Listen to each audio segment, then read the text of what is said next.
2025 Expander Cross. Tara, tignan natin.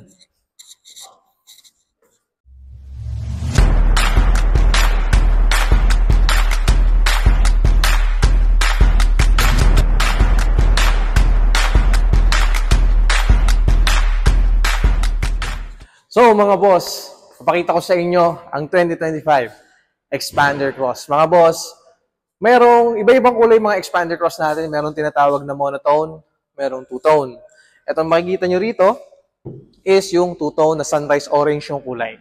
Okay? So pag two-tone, black lagi yung roof, iba lagi yung kulay ng body. Ngayon, tignan natin dito, ang kanyang windshield, naka-green laminated windshield na siya mga boss. So, for safety purposes, hindi madaling masira or mabasag. If ever lang, mabagsak ka ng mga debris, gano'n, hindi siya mabilis masira. At insulated na yan mga boss.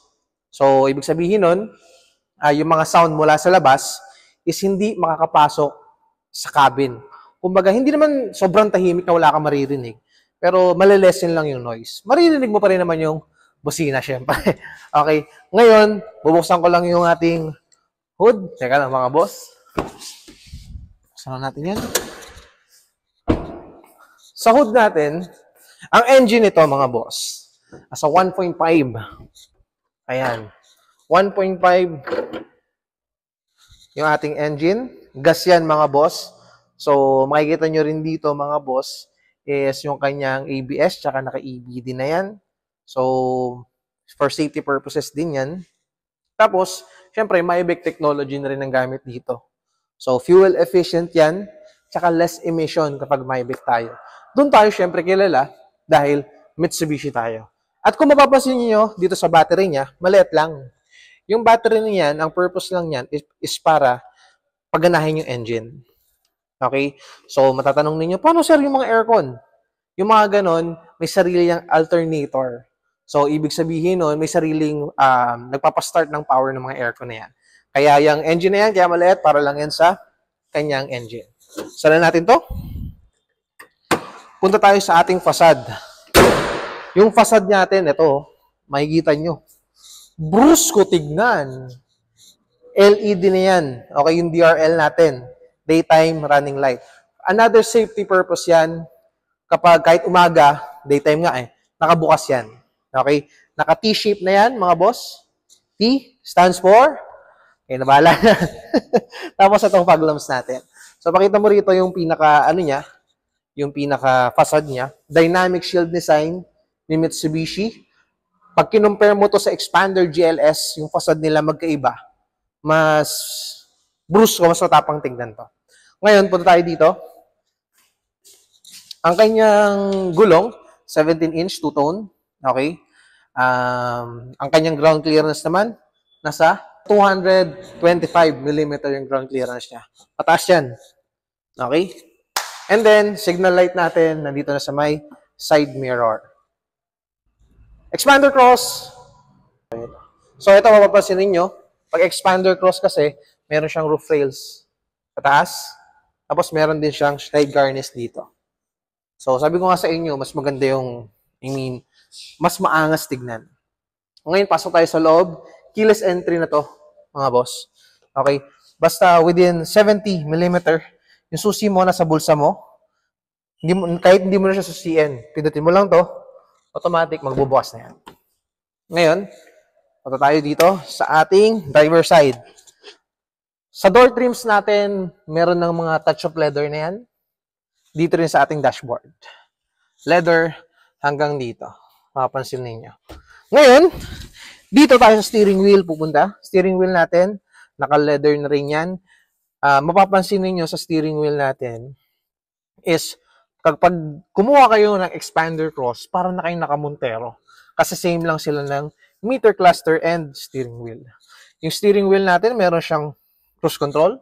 Meron ditong answer call, drop call, meron ding voice command. Lahat to, mga boss, connected yan sa ating SDA. Yung SDA natin, pakita ko sa inyo. Yan.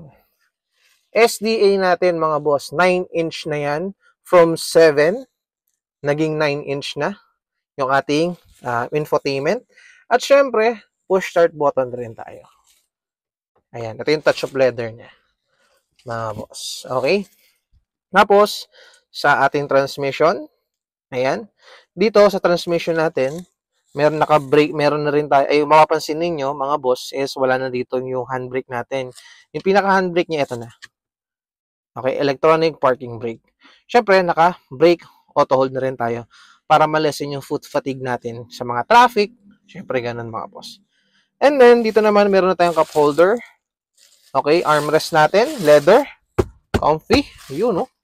Tapos dito naman, lagay ng tubig po pwede rin tissue holder. Ngayon, dito sa upuan naman natin, leather na rin yung seat natin. Yan, leather. Tapos, 6-way adjustable to. Pwedeng ganyan, forward, back.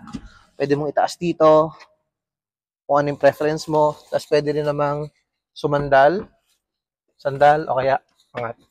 Okay. Okay.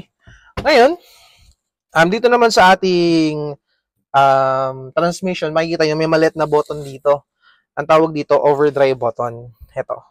So, para dagdag power. If ever na kailangan nyo ng paakyat, pwede nyo itong gamitin. Okay? Ngayon, ito rin naman sa ating steering wheel, tilt and telescopic siya. Plus, baba, pwede nyo tulak, pwede rin nyo hatakin. Diba? That adjustable. Tara, tayo. Sarado natin. Kung tayo sa second row, natin, tignan nyo yung entry point. Sobrang laki. Ay, telepante. Hindi. Ngayon, pasok tayo. Entry point natin, as always, floor trims, may leather. Okay. Height ko, nasa 5'9". Sa 5'9 ako. Okay. Tapos, na-adjust din to. Okay. Pag sinagad ko yun, no, comfy pa rin. Pag medyo matangkad yung nasa gitna, I mean, nasa third row, tapos medyo matangkad ka rin, kayang-kaya pa rin, komportable ka dito. Tapos, may armrest na rin dito, mga boss, ha.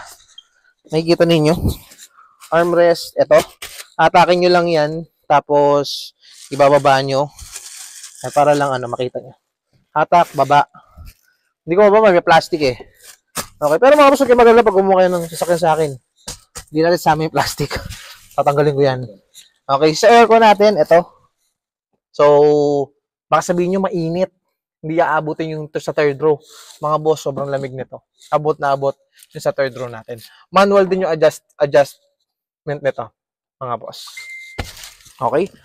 Tapos, dito naman sa ating, pakita ko sa inyo yung third row, mga boss. Third row natin ito. Yan. Ano yun lang itong button na to? Aangat niya ganyan.